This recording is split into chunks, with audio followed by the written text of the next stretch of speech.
gentlemen, here she is, the famous Batmobile that owns the streets of Monaco. You've seen this car around. She's been here, based in Monaco for the last couple of years, 2-3 years more or less, and I thought it would be a perfect moment to talk about the car. Now, I'm doing this video late at night for a couple of reasons. First of all, it's the middle of June here in Monaco, so it's very warm during the day, but honestly, even at night. And secondly, because if it weren't for the fact that it's night, here around we would have a crowd of people making the shooting of this video impossible. So let's get to it. I'm going to show you some of the coolest things of the Batmobile.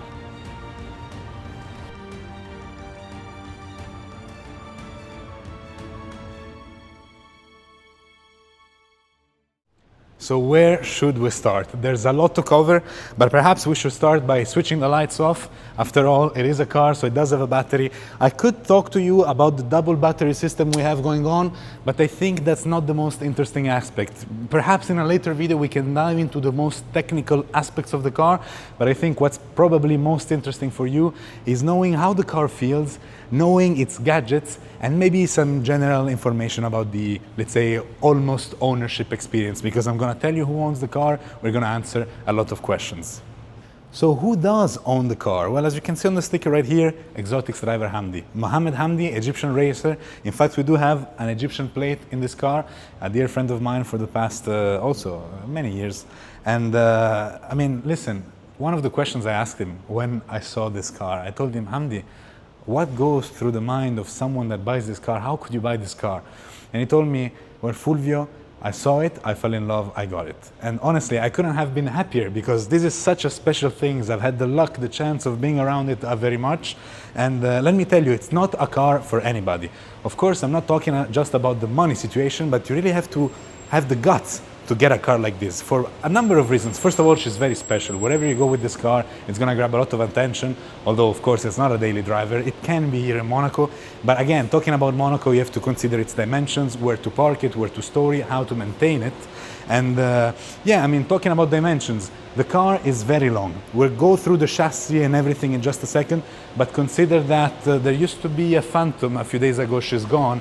Well, consider that she's roughly the size of a Phantom, if not longer. She's definitely wider, because check out this rear end. That's a very, very wide rear end. We're going to go over the body in just a second. But when it comes just even to the drivability, if you've ever been in a Lamborghini Countach, even just as a passenger, you know how restricted the visibility is. That's a very claustrophobic cockpit. The cockpit here is not as claustrophobic. I have to say you have some room, you can breathe, but when it comes to the visibility, it's also very challenging. So you do indeed need to be a good driver to drive a car like this, especially in the streets of Monte Carlo. So what exactly is this car? Well, let's divide it into three parts. We have the body, the chassis, and the engine. Now, here's the information I know from Hamdi, the owner. The body itself was actually built by Warner Brothers themselves. This car it appeared for the first time in the movie The Batman in 1989 with Michael Keaton starring as the Batman. And so apparently they made, of course, as in any movie with some stunt and some action, they made several cars. And so this body used to belong to a stunt car, so, you know, involved in some of the more active scenes. Now, what happened after is that the body was mixed with a chassis. Now, in the movie, the cars that were actually rolling in the movie, they were using the chassis of a Chevrolet Impala. Then, for this one, they actually used the chassis of a Chevrolet Caprice. But wait, because the cool part is actually here, under this massive bonnet, which I hope I can find someone to help me lift it in a second because it's so heavy. Under here lies a BMW V12 engine, taken straight out of an E32 7 Series. So we're talking about an older model, but of course it makes all sense because the car is from '89. The E32 was produced until the early '80s, if I remember correctly. So it all ties in together.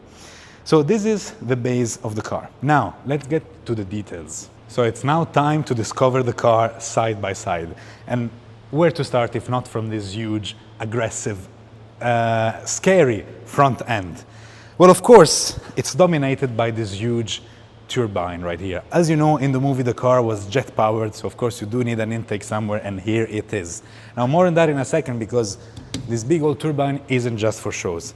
We move on to the car, nothing particularly interesting apart, of course, the shape of the car itself, until we get to this section right here, which of course I think is an important highlight, because this is not just for looks. I mean, of course, it's part of the scene, but This is not plastic, it's not resin, it's not fiber of any sort. This is metal. And do you want to know why? Because this is a rocket launcher taken straight out of a USSR helicopter. Can you believe it? A USSR military helicopter. They took the rocket launcher out of it and they put it on this Batmobile. This is fantastic. Absolutely fantastic. Moving on to the back, of course, we have to talk about these tires. They're huge. First of all, a quick word on the rims. So as you can see, these are not exact replicas of the rims used in the movie. This car is actually used and driven, so we needed something a little bit easier in order to maintain the car, whether it's because of the brakes or the tires themselves or whatever. So we have this, let's say, huge hubcap with a Batman logo, but still, I think it looks quite cool. It's iconic, it's very recognizable, so why not? And then the tire itself. Take a look at the shoulder. This thing is a beast. I'm not exactly sure about the dimensions of the tires, but I can tell you it's absolutely huge, it's massive, it's so wide, it's so tough. Exactly what you need for a car of this kind. And then going to the back, we have the wings. Take a look at these wings. Now, something very interesting about these wings, and also that contributes to the size of the car, is because if you notice, so of course we have a big chassis. As I said, the main base is a Chevrolet Caprice, which of course has been customized. It's been kind of worked around in order to accommodate the whole dimensions of the body. So, talking about the body, as you can see, we have the wheelbase, and then on top of the wheelbase, like in most cars, we have an overhang, but that's not all, because on top of the overhang, we have the wing. So the furthest point in the car at the back are the wings. It's not the body, like it is at the front, for example. It's not the overhang or the, bumper, if you want to call it as such, because there's not really a bumper. And I find that very fascinating because I can't think of any production car, even if I look around myself here, where, there's a spoiler. Well, yeah, I mean, if you think about spoilers, perhaps, but still, this is unbelievably cool. Coming to the rear end of the car, we see that we have, well, there's a lot of things going on, but of course, one of the main things we notice is the jet exhaust, and more on that also later on, because as you can see, something happens with this jet exhaust. Quad pipes for the mighty V12, and then of course we have the tail lights and whatnot. So we've had a look at the exteriors, but I think you guys really want to check out the interiors of this car. Now to do that, of course, I'm gonna need a tool, and the tool are the keys. Now, as you can see, the keys are composed by two fobs with which I can control several features of the car. Of course, the most important one being indeed the hatch, which is electrical. So for instance, if I press a button, you will notice that the hatch will retract. It's a bit slower now because I'm using one of the two battery setups, so of course it's not as fast. So in order, of course, to activate the car, like in any car, in any modern car, I'm gonna have to put it somewhere, which clearly I'm not gonna show on camera, so let me start the car for you.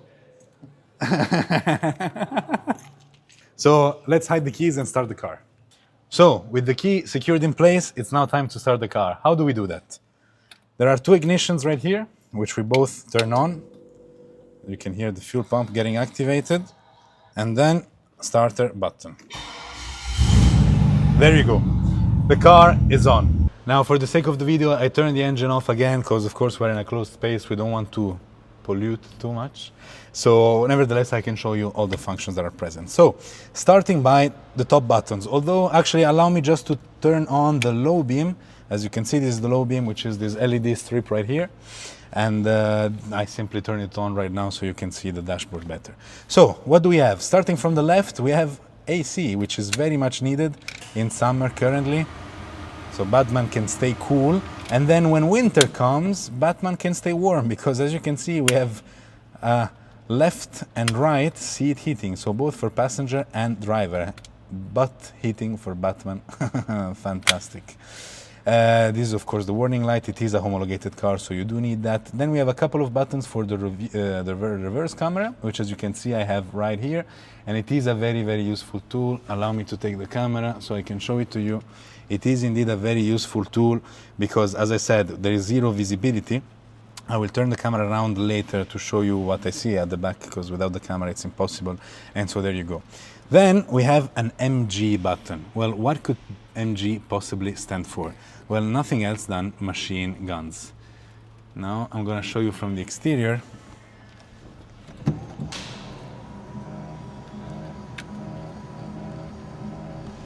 Here you go. machine guns popping out of the hood. Well, isn't that something? This is particularly useful for cyclists, of course. Now, moving on with our dashboard. The next button in line is marked Jet. As you can see, it's a special button because even the cover itself is in a different trim, but for that one we have to get back later. On the right we have the turbine button. This turns on the turbine at the front, and then even more to the right we have the compressor button.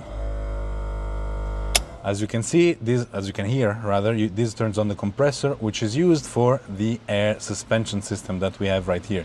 Here I have the two gauges with the two switches for the front and rear suspensions. As you can see, they're independent, and so I can, now it's almost empty, but I can lower or raise both the front and rear axle independently. I showed you the low beam. Here we have the running lights, and then we have a button marked Fire, which, if you connected the dots, is indeed linked to the Jet button right here, and for that you're gonna have to be a little bit patient. A few more elements just above of the dashboard with all of the buttons. We have the gauges, just regular gauges that you would need in order to ensure the smooth operation of the car. And then moving on the left side, here we have two important elements amongst others. The fuel gauge, of course, Batman can never be out of fuel when crime calls, and then starter button, which we use to turn the car on. Over here, as I said, this is a BMW engine, and so they carried out the transmission as well. We have a BMW gear selector, as you can see, where we can go from park to reverse to neutral to drive, etc., etc. As you can see, even the handle is quite cool, quite nice to grab. It really fits the character of the Batmobile, and also has this yellow stitching, which indeed suits the part. So here's another perspective. You can see me sitting in the car. Of course, the car is a two-seater, because in the car it's only Batman and Robin, or maximum Batman and Catwoman. So of course, two-seater configuration. Here's what the seat looks like. As you can see, a sporty seat actually. And fun fact, this is really a quirk for the geeks out there that really like to know these small details. The passenger seat is electronically operated. You have buttons on the side with which you can operate the seat, but the driver's side isn't. The driver's seat isn't. So only the passenger gets the luxury of setting his seat electronically.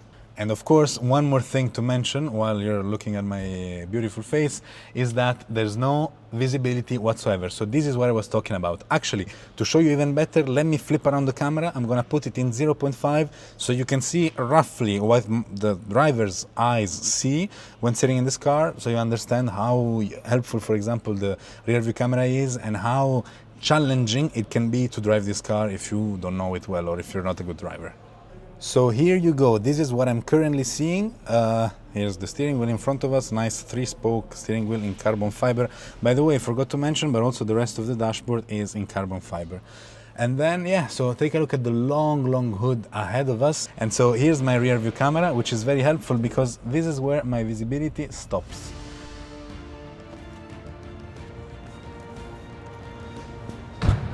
This is actually one of my favorite things about the car, the scene that you make when getting out of the car, because you can jump out of it, and of course it's part of the cinematics.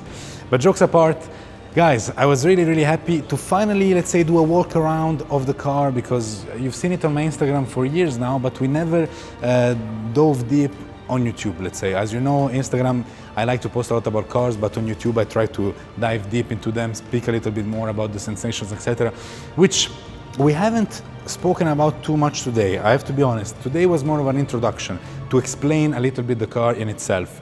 Definitely we should talk about the driving experience and the general, let's say, aura of this car, the general feelings when you're in this car, whether you're driving or as a passenger, because as you can imagine, you have a million eyes on top of you.